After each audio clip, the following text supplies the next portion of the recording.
I'm Peter Adamson, and you're listening to the History of Philosophy podcast, brought to you with the support of the Philosophy Department at King's College London and the LMU in Munich.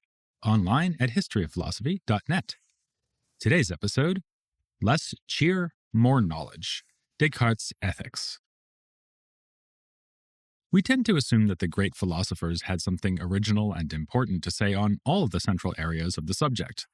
From Plato and Aristotle, who wrote on metaphysics, the soul, knowledge, ethics, and political philosophy, down to Kant, who followed up the epistemological inquiry of his Critique of Pure Reason with two further critiques on morality and aesthetics, many of the most famous thinkers have been systematic generalists. But this isn't always the case. Confucius, or Kongzi, has some claim to be the most influential philosopher of Chinese history, yet the Analects mostly stick to ethical questions. It was left to the Neo-Confucians to extend the project to cosmology and metaphysics. My personal favorite philosopher, Avicenna, was the reverse. Spectacularly innovative in logic, psychology, and metaphysics, he wrote little about ethics, and what he did write was, by his standards, rather derivative. Descartes is often seen in similar terms. By far the most well-known and widely discussed parts of his work are those we've discussed so far: his physics, his skeptical method, his cogito argument, and his arguments for God's existence, and of course his dualism. By comparison, he said very little about ethical issues. This is something he admitted himself.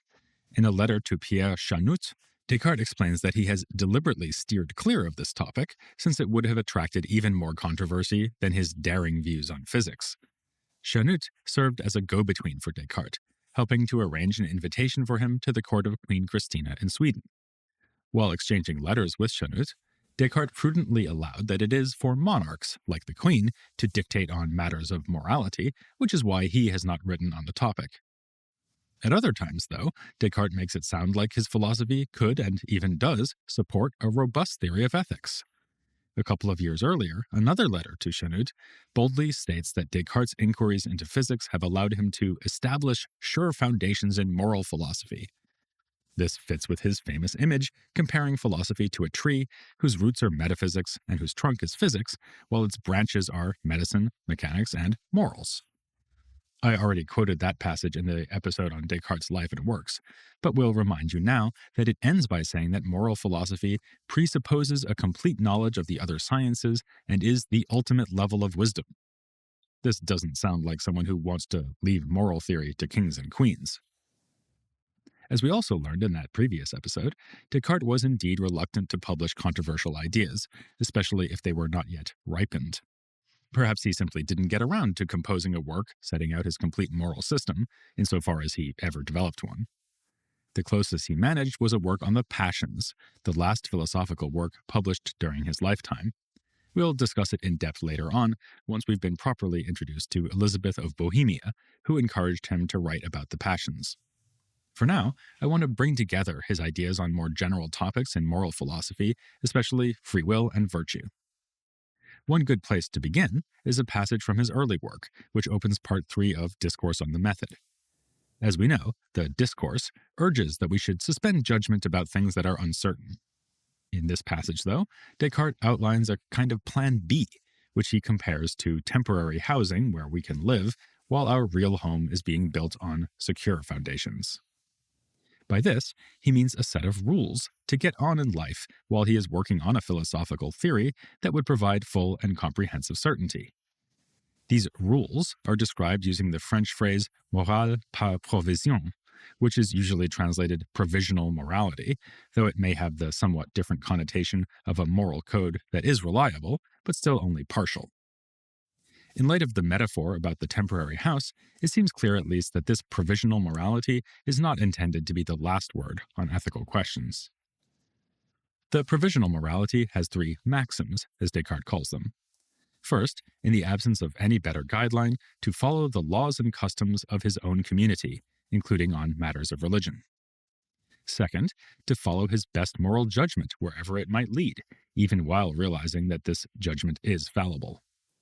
Third, Descartes says, to master myself rather than fortune, and change my desires rather than the order of the world. It is in light of these maxims that Descartes has dedicated himself to the cause of knowledge, which he takes to be the greatest of goods. There's a lot to be said here, beginning with that first maxim. It may seem incredible that Descartes, of all people, would be happy simply to follow the beliefs he grew up with. His famously critical approach is shown even in this passage, which concludes by saying that, apart from the maxims of the provisional morality, he determined to abandon all other opinions he found himself holding. So we might suspect that the provisional morality is accepted only because when it comes to questions of how to live, one cannot just suspend judgment, one has to follow some policy or other. Common sense morality and even the Catholic faith provide him with such a policy, but only for lack of something better, and only until he finds that something better. Had Descartes been born in China, the first maxim would have led to his adopting Confucian beliefs and the typical values of Chinese society. As it happens, he was instead raised Catholic and in France, so he muddles on with the opinions bequeathed to him by this upbringing. That makes it sound like this is not so much a plan B as a plan B minus. Yet Descartes would remain within the Catholic fold and would continue to invoke the dictates of the provisional morality later in his career, for instance when writing to Elizabeth. He tells her to follow custom, albeit critically, siding with whatever seems the most probable, so that we may never be irresolute when we need to act. So that matches Maxim 1 of the provisional morality. He also emphasizes to her the importance of adhering to one's best judgment, which is Maxim 2. Even if we go astray, we should never feel regret, so long as we have sincerely tried to do what seemed best. As for the third maxim about mastering oneself rather than fortune, this too remains a leitmotif of Cartesian ethics. His interest in medicine notwithstanding, he points out that it is easier to learn not to fear death than to preserve life. We should never lament the lack of anything external, since these things ultimately lie outside our control. As he puts it in Discourse on the Method, we might as well be upset about not owning the Kingdom of China or Mexico. All this suggests that the provisional morality weighs pretty strongly with Descartes. Its maxims are not to be discarded lightly, even the first maxim about following the beliefs of one's community. Descartes is enough of a snob to hold common opinion at arm's length. In his work on the passions, he says that the common people judge badly. If we do go along with them anyway, at least concerning the external aspect of our actions, this is just to avoid trouble. But he apparently considers many of the beliefs circulating in society to be reliable, since they have grown from what Descartes calls the seeds of rationality. This helps to explain why Descartes, so bold and provocative in matters of physics and metaphysics, was fairly conservative when it came to ethics, politics, and religion. Given the innate tendency of human reason to gravitate towards the truth, moral orthodoxy is at least more likely to be right than wrong, so following it is a lot better than just adopting a random set of beliefs. A good comparison here might be to the confused information delivered by the senses. They offer a starting point for doing science, indeed the only one we have, but they are still only a starting point, calling for the clarification or analysis that gets us to the foundations of the sciences. If the first maxim is more reliable than it may look, then the second and third seem to have Descartes' full confidence. These maxims were that one should follow one's best judgment and avoid being distraught over things one cannot control. Now, these two principles only go so far. Even the best judgment can go wrong, and we need to know what is valuable, in addition to knowing that external things are not valuable. So more needs to be said to arrive at a complete ethical theory. Still, these two ideas remain at the core of Descartes' ethical teaching. In this respect, Descartes fits into a larger development that stemmed from the Renaissance recovery of ancient ethical works. As we saw in the series on philosophy in the 16th century, figures like Lepsius and Montaigne had been reviving Stoicism as a source of consolation in the midst of unsettled times. This tendency makes itself felt in Descartes' provisional morality, especially the third maxim, which seems to be about as stoic as it gets. Worldly goods should be treated as matters of indifference. Even if all else being equal, one may still reasonably prefer wealth to poverty or health to illness.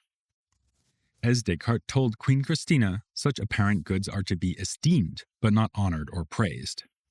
So Leibniz was on pretty firm ground when he commented that Descartes' ethics was a composite of the opinions of the Stoics and Epicureans, the Epicurean part being Descartes' emphasis on the contentment of mind that comes with adhering to one's best judgment. Stoicism seems to be by far the more relevant comparison, though, since Descartes put so much emphasis on virtue as correct use of the will. Mention of the will brings us back to more metaphysical territory, and more specifically to Descartes' mind-body dualism. Up until now, we've spoken about the soul only as a thinking thing, so you could be forgiven for assuming that all it does is reason, for instance by doing science. But in fact, Descartes holds that the soul's capacity for thought involves two different functions, intellection and volition. Science would be a good example of intellection, whereas volition covers such things as desire, aversion, denial, and doubt. Both functions are involved when we form a judgment. The intellectual aspect of the mind comes up with candidate judgments, but it is volition that chooses to endorse them. This is what happens at the start of the Meditations, where Descartes makes a concerted effort to doubt everything he has always assumed to be true. When judgments concern practical affairs, the acceptance of those judgments has a further effect. The volition acts upon the brain, activating the pineal gland so as to initiate the chosen motions. So Descartes seems to be saying that we are free, and that thanks to the volitional aspect of our souls, or minds, we can act without any constraint, in accordance with our best judgment. Indeed, he writes in a letter to Queen Christina that free will is the noblest thing we have, since it makes us, in a way, equal to God, and seems to exempt us from being his subjects, and so its correct use is the greatest of all the goods we possess. In a more satirical mode, in the replies to Gassendy's objections to the Meditations, Descartes teases Gassendi for his skepticism regarding free will. Then do not be free if it seems that way to you. A remark that gains extra irony from the fact that Descartes is offering him the choice whether or not to believe in choice. Unfortunately, it seems that Descartes himself cannot so easily make sense of genuinely free volition. The issue is not, as it would have been for the ancient Stoics, that he is a physical determinist. As just mentioned, our minds can intervene in the physical world by initiating motions in our brains. What ensues in terms of motions inside our body and out in the world around us will be subject to deterministic physical laws, but the triggering motion in the brain is up to the will, which can never be constrained. Yet determinism lurks as a threat nonetheless, because of God. Even if he is not causing everything to happen in the world, a possibility I mentioned in the episode on Descartes' physics, God must presumably know what we will choose to do beforehand. This traditional problem of divine foreknowledge puzzles Descartes, to the point that he says he is not sure how it can be resolved. Even setting God aside, though, there may be cases where we exercise our will without having any alternative possibilities open to us. These cases would occur when our intellect grasps something clearly and distinctly. Can you really decide not to assent to a proposition like 2 + 3 = 5? Descartes sometimes denies that this is possible, sometimes says that it is, as when he remarks that we might suspend judgment even about a matter of utmost clarity just in order to prove to ourselves that we are free to do so. In the Meditations, he does manage to doubt things like simple mathematical truths, but he needs to invoke skeptical scenarios like the evil demon hypothesis. He doesn't just say that he's decided to doubt these things by a sheer act of will. There might, though, be another way for the will to avoid accepting obvious truths. Such truths are obvious only when we think about them, so a possible escape route would be to avoid thinking about them. Just consider that every day, children all over the world stop themselves from assenting to simple mathematical propositions just by skipping math class. Similarly, when it comes to ethical decisions, those children presumably know they shouldn't skip class, but they avoid that inconvenient judgment by thinking about something else, like how much fun it would be to stay home playing video games instead. In this indirect way, even assent to clear and distinct ideas remains optional. Then again, perhaps Descartes didn't think that alternative options are needed if one is to exercise free will, making him what modern-day philosophers would call a compatibilist. In one of the strongest pieces of evidence for this interpretation, he says that we are actually more free when we are compelled to accept something that is fully clear and distinct. In any case, nothing is more important in life than the good use of the will, forming judgments about what is best and then sticking to those decisions. Virtue is just this, says Descartes, nothing more and nothing less. As moral theories go, this one may seem rather unsatisfying. It's not much help to be told to be virtuous by using the will to make good judgments without getting any guidance as to which judgments are the right ones. Part of the answer here may be the not much more satisfying point that, as we've already seen, the main thing is to judge as well as one can, regardless of whether one judges rightly. But what we really want is an indication of some genuine goods in light of which we can make those judgments. And we do get such indications from Descartes. One thing he clearly values is knowledge, the goal he decided to pursue as the upshot of his provisional morality. This priority fits well with his philosophy more broadly. The mind is superior to the body, and knowledge is the perfection of the mind.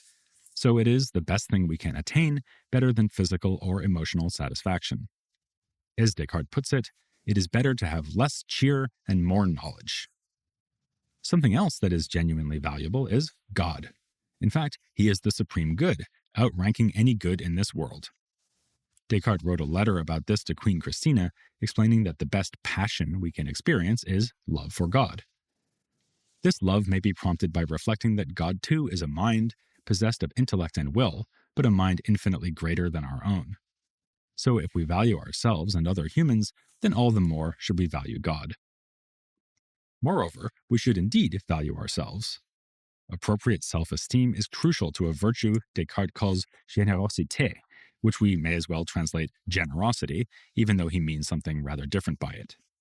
The generous have self-esteem not because of any achievements or outward traits, but simply because of the faculty of volition, which they know to be fully under their control. They also have sufficient resolution to use volition to do whatever they judge best. Descartes' definition of this crowning virtue should sound familiar. It incorporates the second and third maxims of the provisional morality. The generous value volition which is truly theirs rather than external things which lie outside their power. The generous also possess the fortitude to stick to their judgments about what is good, come what may. But, as Lisa Shapiro has argued, there's more to generosity than this. It calls for the careful, reflective, and decisive use of the will. One shouldn't dither, but neither should one come to snap judgments. Instead, it's acceptable and even commendable to remain irresolute, so that one has time to consider one's options. Error typically arises when we fail to do this, rashly endorsing a false belief presented by one's own mind. We can use the example of generosity to consider how Cartesian ethics compares to Aristotelian virtue theory, something he would have learned at the feet of the Jesuits. Descartes is less like Aristotle and more like a Stoic, such as Epictetus, in making the will the central site of our self-control and self-mastery. Also unlike Aristotle is his point that we should never regret anything so long as we did what we judged best. Aristotle would say that even the best-intentioned action could be regrettable, for instance, if it was done in a situation of ignorance and led to an undesirable result. But the idea that generosity means being neither too quick nor too slow to judge sounds like an application of Aristotle's theory of the mean. Then, too, Descartes' point that generosity would involve experiencing a feeling of self-esteem makes it similar to an Aristotelian virtue. Generosity is, or at least involves, an emotion or passion of legitimate self-regard. This is why his treatment of this important virtue is found in his Treatise on the Passions. Did Descartes manage to stick to his own rather strict guidelines for morality? Well, not completely. Writing to one of his old teachers in 1645, he admitted that he was a man like any other and not one of those insensitive people who do not allow themselves to be affected by success. On the other hand, he added that he was eager for the reading public and the Jesuits in particular to accept the truths that he offered. He was still living out the consequences of his provisional morality, seeking knowledge and sharing it. Descartes was able to stick to that resolution through thick and, more often, thin. As he mordantly remarked to Queen Christina, "I have never wished to expect anything of fortune, and I have tried to conduct my life in such a way that she has never had any power over me. This has, it seems, made fortune jealous of me, for she never fails to disappoint me whenever she has any chance to do so." Still, even Descartes caught a break now and again. His association with the Queen was certainly not such a case, since the invitation to Sweden was followed in short order by his own death. But he had a far more fortunate relation with another royal, Princess Elizabeth of Bohemia. She's been coming up now and again in our story already, But next time, we'll give her the enthusiastic attention she deserves in an episode which it would be fair to describe as a Bohemian Rhapsody. Is this the real life? Is this just fantasy? No, it's the history of philosophy without any gaps.